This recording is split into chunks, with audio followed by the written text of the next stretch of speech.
係亞洲少數擁有自己漫畫文化嘅地方。港漫嘅起源可以追溯至日本同美國漫畫市場。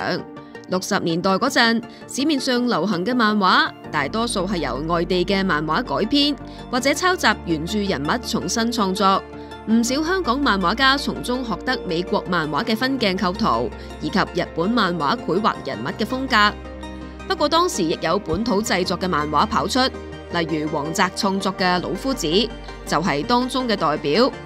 老夫子》原本喺報章雜誌刊載，後嚟發行單行本，再出口到馬來西亞、印尼、印度同泰國等地，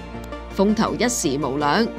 70年代，李小龍嘅功夫熱潮席捲全球，香港漫畫家黃玉郎嘅《小流氓》亦受到熱捧。呢一套漫畫後嚟改名做《龍虎門》，武打題材嘅漫畫漸漸成為香港漫畫嘅主流。黃絲馬嘅牛仔就係當時少數跑出嘅清新小品。